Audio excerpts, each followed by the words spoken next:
Good morning, y'all. This is Todd from Seaux. How y'all doing this morning? Well, happy Valentine's Day, everybody. This is being filmed Saturday, February 14th. It's cold out here.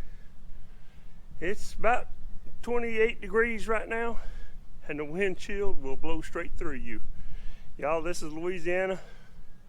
Us people in the South ain't used to this. I've lived up north. Cold is cold, but this cold down here goes straight through you. It's cold, y'all. We're supposed to drop down to about 15 degrees. The wind chill, no telling what. But guys, in Louisiana, our pipes are not ready for this. When you live up north, your pipe are 2 or 3 foot under the ground. Ours are just under the ground, and some of them are exposed coming up in the house, and we have problems when it gets that cold. Yeah, we should have PET pipe and all that good stuff now, but when this house here was built, I used regular old PVC pipe, and we got to fight it. It's a never-ending thing. So guys, I'm going around making sure everything is winterized, cover up as much as I can, drain as much water out of pipes like going to the barn. I'll take all the water out of the lines so they don't freeze, and we'll have to just haul water for the time being. It's been 3 years since we've got weather this cold up here. It doesn't happen very often, and it's usually just for a few days. So I mean, it's not a big thing. It's just something we got to fight with. Now, electricity goes out, we have more problems than a hurricane. Really, it's tough. But guys, I'm gonna go around. I'm gonna feed all the animals. Make sure I get some hay out for all the cows. Even though it's cold, you still got to feed your animals. That's the most important time, really. They got to have roughage, a cow and a goat and stuff like that. They got to have food to eat to keep them warm. That's what helps them keep them warm. But we got some lights putting some wind breaks out, whatever we got to do to keep our animals safe. Let's make a round on the farm today.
Alright guys, I'm back at the camp.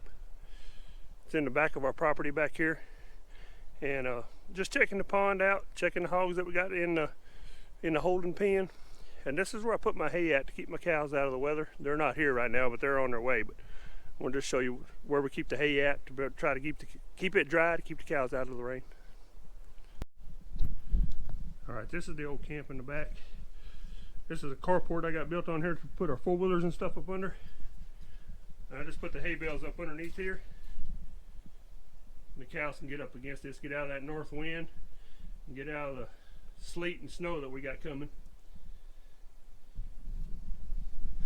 But if y'all know how cows are, them things will stand out right in the middle of the field and let it rain on them. But I give them a place to get out of the weather if they want to. Sometimes they do, sometimes they don't. But guys, that's just the main key. Just make sure you got your animals fed when the cold weather comes. They need good feed.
All right, y'all.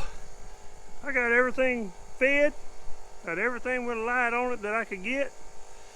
I want to show y'all some of the steps of the things that I did for this cold front coming in. Guys, it's about 32, 33 degrees now. It warmed up a little bit. It's above freezing. The wind's still cold, but tonight is when the hard freeze is getting in, coming down Louisiana. Well, guys, over here going to this shed, that's my rabbit pen, my chicken pen, all in this area. I've got a water line that passes right here by the swimming pool and goes over there. Okay, I got a valve here to cut all that off. I got another line that runs back here to the garden, all the way to the back where I feed the cows, and that line actually goes all the way to that camp that I showed y'all earlier, all the way in the back. It's probably half a mile back there to the other camp. It's a long way. There's water lines the whole way. All that is shut off.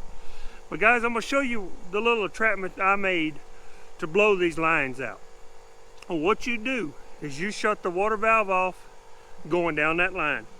And I made a little piece to hook my air compressor, which you can hear the air compressor running in the background. It's on a water hose and it screws up to a faucet. You shut all your valves off, screw that up to the faucet, let the pressure build up, and then you go to the very end of that line, open the valve, and it pushes that water out of that line. That way you ain't got no water in them lines. That's what we got to do around here. We just can't cover everything when they're that far. I mean, some of them's underground, but they're sticking up here and there all over the place. That's the easiest way to drain it out, is with air pressure. And I'm going to show y'all the little attachment that I made.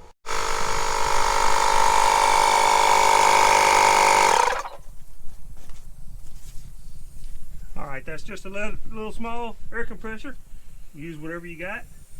Okay, this is what the attachment is. I got this right here to just go in a quick connect into this piece, which you just use whatever you can find. What you're trying to do is get to a water hose, this piece of line, and hook to this valve. Open this up. That pressures your line up. And once it's pressured up, you go to the other end, open the valve up, and it pushes the water out.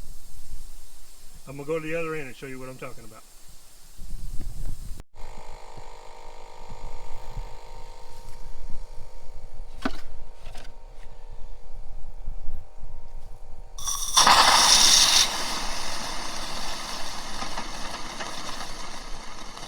There's very little water coming out now. I've been doing this for a couple hours.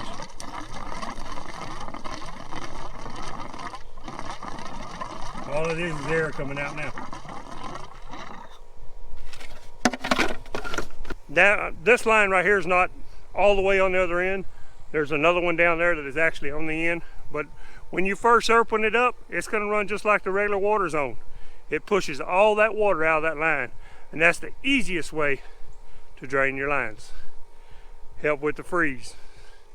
Guys, if you like this kind of content, give me a thumbs up. God bless y'all. And I appreciate each and every one of y'all. By now we should hit 20,000. The last time I checked, we were 3 subscribers away. But guys, we appreciate y'all. It's all because of y'all. Thank y'all. God bless. Catch y'all on the next one. Bye bye.